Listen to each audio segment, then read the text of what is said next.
Olha, no mercado financeiro tem poucas palavras que geram tanta curiosidade e até um certo medo quanto derivativos. Mas afinal, o que eles são de verdade? É isso que a gente vai desvendar agora. E para começar, vamos direto para uma frase bem impactante, de ninguém menos que o Warren Buffett. Ele disse que derivativos são armas financeiras de destruição em massa. Puxa vida! Armas de destruição em massa são palavras bem fortes, né? Isso faz a gente pensar na hora. Como é que uma coisa considerada tão perigosa assim se tornou tão central no mercado financeiro? Pois é, essa é a pergunta de US$ 1 milhão, né? Se eles têm essa fama toda, para que eles existem afinal? Qual é a real função deles? Por que existe um mercado gigantesco de trilhões de dólares baseado nesses contratos? Bom, é isso que a gente vai entender. E a resposta, acredite, está lá na origem de tudo. A ideia por trás dos derivativos não era ser essa coisa super complexa, não. Na verdade, eles nasceram para resolver um problema. Um problema muito, mas muito antigo na economia: o risco. Para ficar bem fácil de entender, vamos imaginar uma situação do dia a dia. Pensa num fazendeiro, um produtor de café. O maior medo dele, o grande risco é o quê? É o preço do café cair lá embaixo, bem na hora da colheita. Agora, do outro lado, tem uma grande empresa, um supermercado que precisa comprar esse café para vender. O risco dessa empresa é exatamente o contrário, que o preço do café vá lá para a lua. Ou seja, os dois lados vivem com essa incerteza, né? E é exatamente aí que entra a ideia do derivativo. A função original dele era essa, bem simples: criar um contrato que trava um preço lá no futuro. A ideia era trazer um pouco de certeza, de previsibilidade para esses dois lados que vivem num mundo cheio de imprevistos. Só que, claro, essa história do fazendeiro é só a pontinha do iceberg. Para a gente entender de verdade por que os derivativos explodiram e se tornaram o que são hoje, a gente precisa voltar no tempo, para um momento em que o sistema financeiro do mundo inteiro virou de cabeça para baixo. Então, vamos lá. Depois da Segunda Guerra Mundial, o mundo criou um acordo chamado Bretton Woods, que basicamente trouxe muita estabilidade. As moedas eram meio que amarradas no dólar e o dólar era amarrado no ouro. Era um mundo bem previsível, sabe? Só que aí, em 1971, tudo mudou. Os Estados Unidos falaram: chega de padrão ouro. E de repente, de uma hora para outra, as moedas do mundo todo começaram a flutuar livremente, uma em relação à outra. Foi uma baita mudança. E essa instabilidade toda teve consequências muito reais, claro. Tentar prever o futuro ficou bem mais difícil. Do nada, as empresas tiveram que começar a se preocupar com riscos que antes eram pequenos ou nem existiam, tipo a variação do câmbio, as taxas de juros que subiam e desciam sem parar. O mundo, de repente, precisava desesperadamente de novas ferramentas para se proteger dessa nova realidade.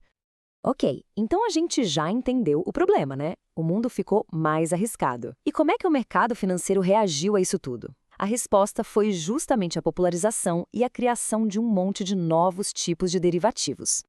Essa aqui é a definição mais formal, a do Banco Central do Brasil. Vamos traduzir isso? Um derivativo é basicamente um contrato financeiro que não tem um valor por si só. O valor dele deriva, daí o nome, de outra coisa. Esse outra coisa é o que a gente chama de ativo ou objeto. Pode ser o preço do petróleo, uma ação de uma empresa, a cotação do dólar, qualquer coisa, basicamente. A definição pode até parecer meio técnica, mas na prática a gente pode resumir tudo em 3 características bem simples. Primeira, o valor dele deriva de algum outro ativo, como a gente falou. Segunda, é sempre um acordo sobre algo que vai acontecer no futuro, um preço futuro, uma data futura. E a terceira, que talvez seja a mais explosiva de todas, geralmente não precisa de muito dinheiro ou às vezes nem de dinheiro nenhum para entrar nesse contrato. Beleza? Agora que a gente já sabe o que é um derivativo, vamos dar uma olhada no ecossistema deles. Quem são os jogadores que atuam nesse campo e onde é que essas partidas acontecem? Basicamente, a gente tem 3 tipos de participantes. Primeiro, o hedger. Pensa nele como nosso fazendeiro lá do começo. O objetivo dele é se proteger, reduzir um risco que ele tem na vida real. Depois vem o especulador. Esse aqui não tem o café, não planta o café, nem quer teu café. Ele só quer uma coisa: apostar se o preço vai subir ou descer para tentar ganhar dinheiro com isso. E por último, tem o arbitrador. Esse é tipo um detetive, que fica caçando pequenas diferenças de preço do mesmo ativo em mercados diferentes para lucrar com isso, sem correr muito risco. E onde é que toda essa negociação acontece? A gente tem basicamente dois lugares. De um lado tem a Bolsa de Valores. Lá os contratos são todos padronizados, tudo igualzinho, e tem uma instituição no meio que garante que todo mundo vai receber o que foi combinado. É um ambiente mais seguro. Do outro lado tem o mercado de balcão, ou OTC, que significa Over the Counter. Aqui o contrato é totalmente personalizado, negociado direto entre as duas partes.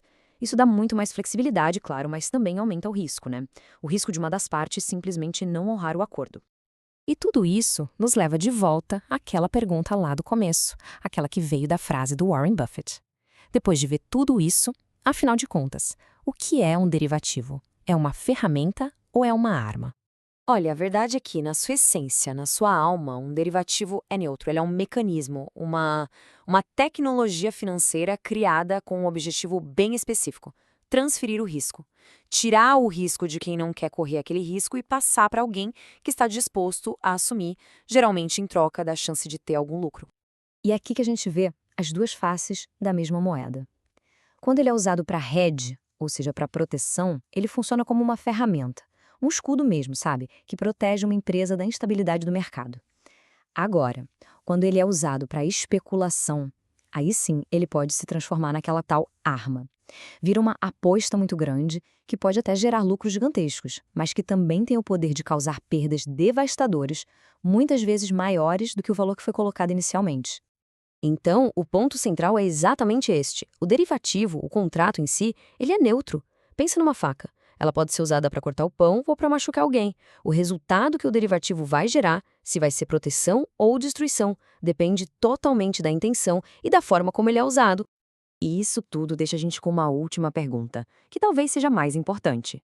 Se a função dos derivativos é transferir o risco de um lado para o outro, isso significa uma coisa: o risco não some, ele não evapora, ele só muda de lugar. E aí fica a questão, né? Para onde esse risco todo vai? No fim das contas, quem é que está segurando essa batata quente no sistema financeiro?